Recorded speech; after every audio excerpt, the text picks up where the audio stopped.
Hi, this is Alex Calder, inventor of the SlideWinder Ring, and today we've had a lot of requests for this information, so I will go ahead and reveal some of the secrets. I'm going to peel back the layers and let you see behind the mystery and the magic of the SlideWinder Ring.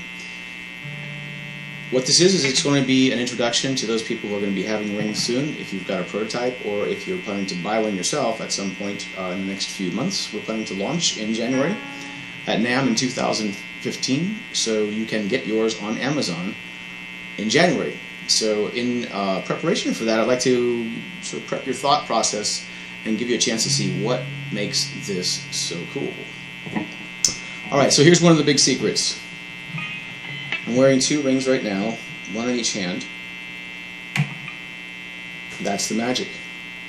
It's magnetic. It plays itself. There's no technique to learn, because if you can touch the strings,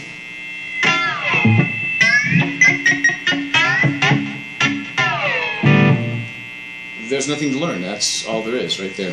So you can literally, I'll show some of the techniques that I'll be using, and I'll be just holding it like this so you can see what I'm doing. And you can see that there's really not any technique in terms of how to press the strings. In fact, you don't press at all, you just touch and move.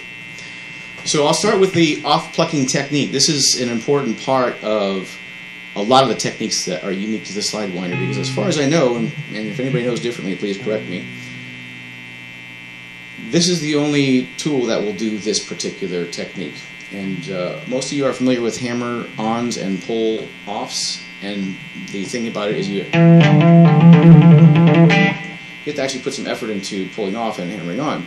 This requires no effort, because it grabs the strings themselves, and then if you pull off, it actually plucks itself. So we call that off-plucking. And you can do that with either hand.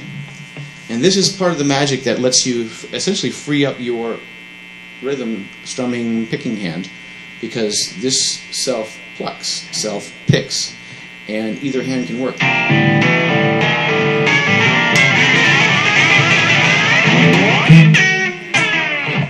This is the really cool thing, is the stuff I do looks really difficult. It's actually incredibly easy, because it really does play itself, and either ring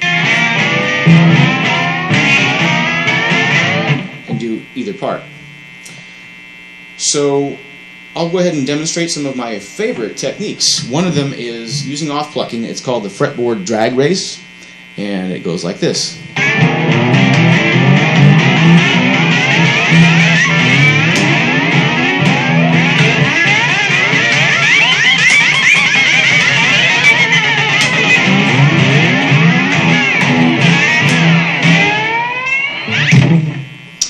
That's a lot of fun. Obviously you can get carried away, but the main point is to make it musical, make it match what you're trying to play. The second technique I'll go ahead and talk about is stippling. You'll see me do some of this in the demonstration videos. It's a very simple rapid tapping technique, and the magnet actually makes that very easy.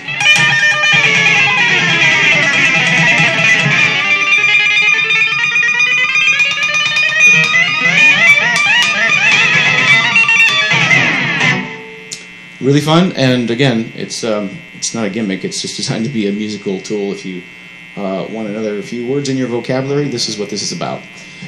Okay, so the next one we're going to talk about is down sliding. That's real easy, sliding down.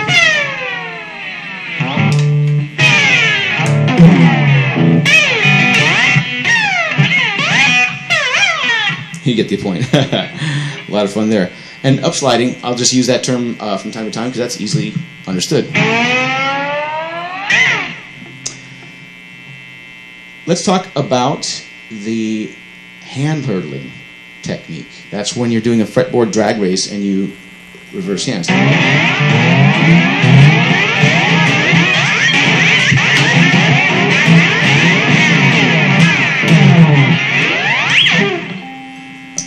Really fun. And also kind of a nice visual trick for a little showmanship if you guys want that stuff.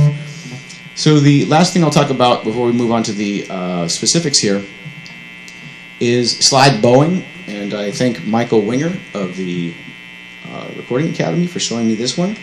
It's really simple. Well, you just take the edge of the slide rail, as you see there, and you just use it as a bow, just rubbing it back and forth. There's some special properties of this magnet that and the surface that make it really able to bow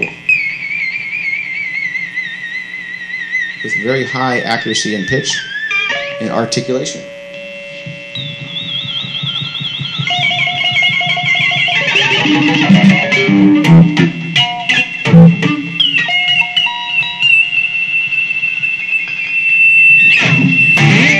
That's actually some feedback.